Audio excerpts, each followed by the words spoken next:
ಬಂದಂಥ ಎಲ್ಲ ವಿದ್ಯಾರ್ಥಿಗಳನ್ನು ವೈಯಕ್ತಿಕವಾಗಿ ಸ್ವಾಗತಿಸ್ತಾ, ಒಂದು ಉಪವಾಸ ಮಾಡುವುದರ ಮೂಲಕ ನಾವು ಕಾರ್ಯಕ್ರಮ ಆರಂಭ ಮಾಡಬೇಕು. ಅದು ಮೊಬೈಲ್ ಉಪವಾಸ.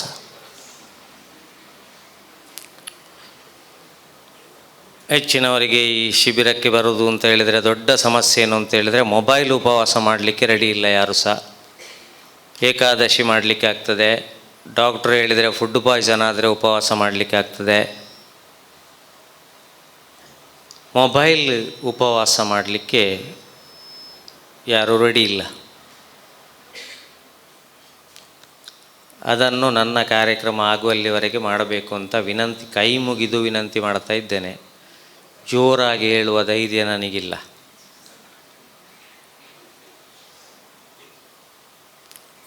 ಯಾಕೆ ಅಂತ ಹೇಳಿದರೆ, ಇದು ನೈತಿಕ ಮತ್ತು ಆಧ್ಯಾತ್ಮಿಕ ಶಿಬಿರ. ಇಲ್ಲಿ BSc ಅವರಿದ್ದೀರಿ, BComನವರಿದ್ದೀರಿ, BA ಅವರು ಇರ್ಬೋದು, ಗೊತ್ತಿಲ್ಲ ನನಗೆ. ಒಳ್ಳೆಯ ವಿಷಯ. PSc ಅವರನ್ನು ಮತ್ತು PUC ಸೈನ್ಸ್ ಆದವರನ್ನು ಇಂಥ ಶಿಬಿರಕ್ಕೆ ಕಳಿಸುವುದು ಅತ್ಯಂತ ದೊಡ್ಡ ನಿಮ್ಮ ಅಪ್ಪ ಅಮ್ಮನ ಸಾಧನೆ. ಇಲ್ಲಾದರೆ ನಮಗೆ ಜೀವನ ಇರೋದು 9th ತನಕ ಮಾತ್ರ. 10th ಬಂದ ಮೇಲೆ ಅವರಿಗೆ ಶಿಬಿರ ಬೇಡ, ನೈತಿಕ ಬೇಡ, ಆಧ್ಯಾತ್ಮ ಬೇಡ, ಎಂತ ಬೇಡ. ಈ ವರ್ಷ 10th, ಈ ವರ್ಷ 10th, ಈ ವರ್ಷ 10th. ಎಂಥ 10th ದೇವರಿಗೊಬ್ಬರಿಗೆ ಗೊತ್ತು. ಎಂಥದ್ದು ಬೇಡ.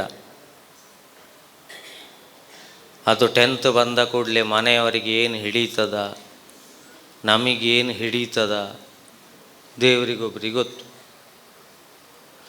PUCಗೆ ಸೇರಿದ ಕೂಡಲೇ ಇನ್ನೊಂದು ಭ್ರಮೆ,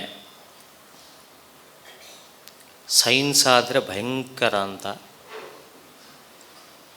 ಕಾಮರ್ಸ್ ಆದರೆ ಕಾಮರ್ಸ, ಆರ್ಟ್ಸಿನವನನ್ನು ಮೂಸುವವ ಇಲ್ಲ. ಇದು ನಮ್ಮಲ್ಲಿ ಮತ್ತು ನಮ್ಮ ಮನೆಯವರಲ್ಲಿ ಇರುವಂಥ ಭ್ರಮೆ. ಇದರಲ್ಲಿ ಸತ್ಯಾಂಶ ಸ್ವಲ್ಪ ಸಹ ಇಲ್ಲ. ನನಗೆ 10th ಪ್ರಿಪರೇಟರಿಯಲ್ಲಿ ಮ್ಯಾಥ್ಸಲ್ಲಿ 100ರಲ್ಲಿ 4. ನಮ್ಮ ಜೀವನಕ್ಕೂ ನಮ್ಮ ಸೈನ್ಸಿಗೂ ನಮ್ಮ ಮ್ಯಾಥ್ಸಿಗೂ ನಿಮಗೆ ಒಂದು ಬಸ್ಸು ಕಾರ್ಕಳದಿಂದ ಮೂಡಬಿದ್ರೆಗೆ ಬರಲಿಕ್ಕೆ, ಮೂಡಬಿದ್ರೆಯಿಂದ ಕಾರ್ಕಳಕ್ಕೆ ಬರಲಿಕ್ಕೆ ಎಷ್ಟೊತ್ತು ಬೇಕು ಅಂತ ಕಂಡು ಹಿಡಿಲಿಕ್ಕೆ ಮ್ಯಾಥ್ಸಲ್ಲಿ ಸುಲಭ. ಬೆಳುವಾಯಲ್ಲಿ ಪಂಚರ್ ಆದರೆ ಏನು ಮಾಡಬೇಕು ಅಂತ ಗೊತ್ತಿರಬೇಕು. ಅದು ಈ ನೈತಿಕ ಶಿಕ್ಷಣ ಅಂತ. ಈಗ ವಿಜ್ಞಾನದಲ್ಲಿ ಇಷ್ಟೆಲ್ಲ BSc ಸ್ಟೂಡೆಂಟ್ಸ್ ಇದ್ದೀರಲ್ಲ, ಮೂಳೆ ಗಟ್ಟಿಯಾಗಬೇಕಾದ್ರೆ ಯಾವ ಪೋಷಕಾಂಶ ತಿನ್ನಬೇಕು ಅಂತ ನಿಮಗೆ ಗೊತ್ತುಂಟು. ಚರ್ಮ ಚೆಂದ ಆಗಬೇಕಾದ್ರೆ ಯಾವ ಪೋಷಕಾಂಶ ತಿನ್ನಬೇಕು ಅಂತ ನಿಮಗೆ ಗೊತ್ತುಂಟು, ಬರೀತೀರಿ ಪರೀಕ್ಷೆಯಲ್ಲಿ. ಕಣ್ಣಿನ ಆರೋಗ್ಯಕ್ಕೆ ಕ್ಯಾರೆಟ್ ತಿನ್ನಬೇಕು ಅಂತ ನಿಮಗೆ ಗೊತ್ತುಂಟು. ಮಾಂಸಖಂಡದ ಆರೋಗ್ಯಕ್ಕೆ ಎಂತ ತಿನ್ನಬೇಕು ಅಂತ ಗೊತ್ತುಂಟು. ನನಗೆ ಇನ್ನೊಬ್ಬರನ್ನು ನೋಡುವಾಗ ಜೋರು ಸಿಟ್ಟು ಬರ್ತದೆ. ಅದಕ್ಕೆ ಯಾವ ಪೋಷಕಾಂಶದ ಕೊರತೆ? ಪಕ್ಕದ ಮನೆಯವನಿಗೆ ಒಳ್ಳೆ ಹುಡುಗ ಸಿಕ್ಕಿದರೆ ಹುಡುಗಿಗೆ, ನನಗೆ ಇಲ್ಲಿ ಮತ್ಸರ ಶುರುವಾಗ್ತದೆ. ಯಾವ ಪೋಷಕಾಂಶದ ಕೊರತೆ? ಬುಕ್ಕಿಗೆ ಫೇಸ್ ಮಾಡುವ ಸಮಯದಲ್ಲಿ ಫೇಸ್ಬುಕ್ಕಲ್ಲಿದ್ದೇವೆ. ಯಾವ ಪೋಷಕಾಂಶದ ಕೊರತೆ? ಅಪ್ಪ ಅಮ್ಮನ ಲೋಡ್ ಡೌನ್ ಮಾಡೋದು ಬಿಟ್ಟು ಡೌನ್ಲೋಡ್ ಜಾಸ್ತಿ ಮಾಡ್ತಾ ಇದ್ದೇವೆ. ಯಾವ ಪೋಷಕಾಂಶದ ಕೊರತೆ? ಸೆಟಪ್ ಆಗುವ ವಯಸ್ಸಿನಲ್ಲಿ ಅಪ್ಸೆಟ್ ಆಗ್ತಾ ಇದ್ದೇವೆ. ಯಾವ ಪೋಷಕಾಂಶದ ಕೊರತೆ?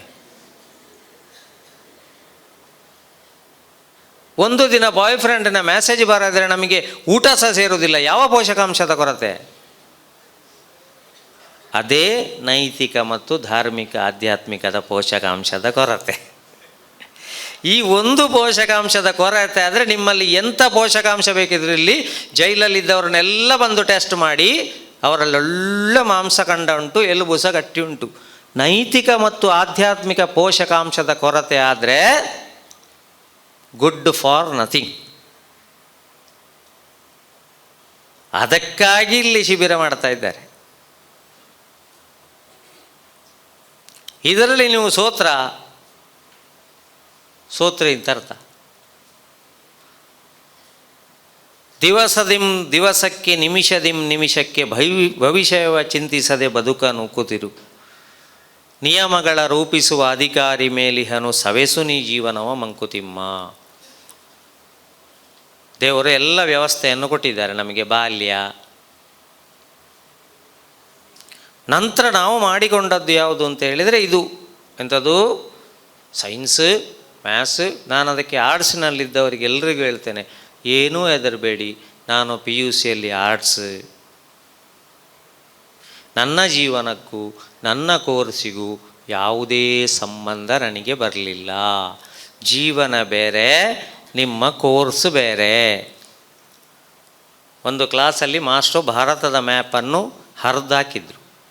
ಬುದ್ಧಿವಂತ ಮಕ್ಕಳನ್ನು ಬೇರೆ, ದಡ್ಡ ಮಕ್ಕಳನ್ನು ಬೇರೆ ಮಾಡಿ ಜೋಡಿಸಿಕೊಡ್ಲಿಕ್ಕೆ ಹೇಳಿದ್ರಂತೆ. ಇವರು ಗ್ರಹಿಸಿದ್ರು ಮಾಸ್ಟ್ರು, ಈಗ ಬುದ್ಧಿವಂತ ಮಕ್ಕಳು ಬೇಗ ಜೋಡಿಸಿಕೊಡ್ತಾರೆ, ತಮಿಳುನಾಡು, ಮಹಾರಾಷ್ಟ್ರ, ಆಂಧ್ರ ಅವರಿಗೆಲ್ಲ ಗೊತ್ತುಂಟು. ನೋಡುವಾಗ ದಡ್ಡ ಮಕ್ಕಳು ಜೋಡಿಸಿಕೊಂಡು ತಂದರು. ಮಾಸ್ಟರ್ ಕೇಳಿದ್ರಂತೆ, ಅಲ್ಲ ನಿಮಗೆ ಸಂಗತಿಯೇ ಗೊತ್ತಿಲ್ಲ, ಸಮಾಜದಲ್ಲಿ 4 ಮಾರ್ಕ್ ಇರುವುದು.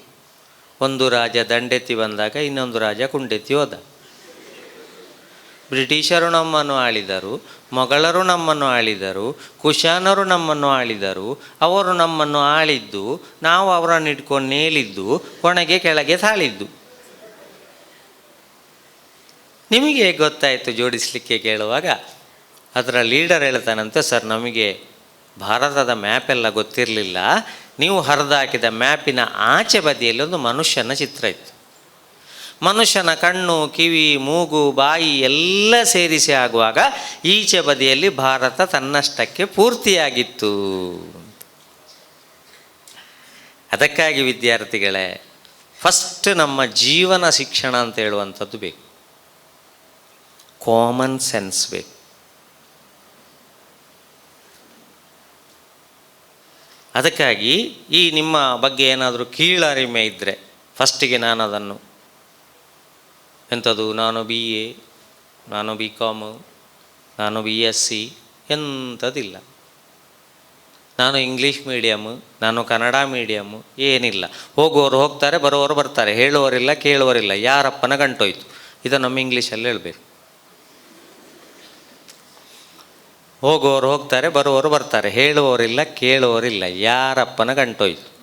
ಇದನ್ನು ಇಂಗ್ಲೀಷಲ್ಲಿ ಹೇಳಿದರೆ goes or goes, comes or comes, not askers, not hearers, whose father's bundle goes. ಎಲ್ಲ ನಮ್ಮ ಭ್ರಮೆ.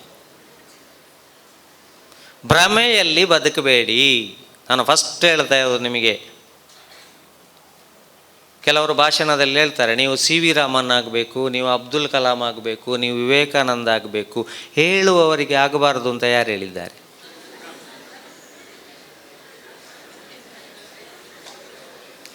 ಇಂಥ ದಗಲ್ಬಾಜಿ ಸುಳ್ಳು ಹೇಳಲಿಕ್ಕೆ ನಾನು ಬಂದದ್ದಲ್ಲ.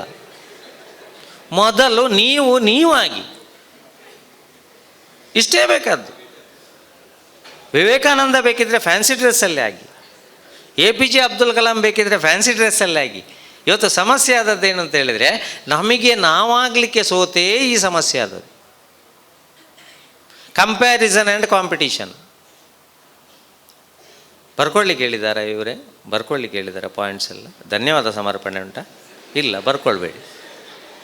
ಅದು ಕೆಲವರಿಗೊಂದು ಧನ್ಯವಾದ ಸಮರ್ಪಣೆ ಕೊಟ್ಟರೆ ಮತ್ತೆ ಕಾರ್ಯಕ್ರಮವೇ ಕೇಳುವುದಿಲ್ಲ. ಅವರು 3 ರಾತ್ರಿ ನಿದ್ದೆ ಬಿಡ್ತಾರೆ.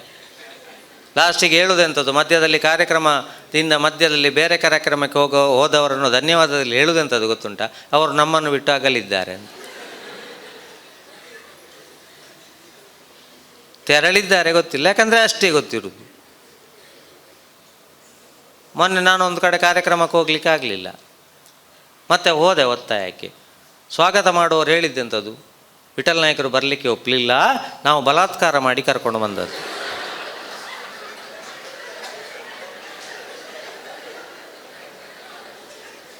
ಅದಕ್ಕೆ ಹೇಳುದು, ಈ ಬುಕ್ ನಾಲೆಜ್ ಬೇರೆ, ಕ್ರಿಯೇಟಿವಿಟಿ ಬೇರೆ. ಬಲಾತ್ಕಾರ ಮಾಡಿ ಎಲ್ಲಿ ಕರ್ಕೊಂಡು ಹೋಗು. ಅದಕ್ಕೆ ನೀವು ಕೇಳಿ, why are you coming to college? You are coming for learning. Am I right? Why are you learning? Learning for earning. ಲರ್ನಿಂಗಲ್ಲಿ ಅರ್ನಿಂಗ್ ಅನ್ನೋ ತೆಗೀರಿ, ಒಂದು ಎಲ್ ಉಳಿತದೆ, ದಟ್ ಈಸ್ ಲಿಸನಿಂಗ್.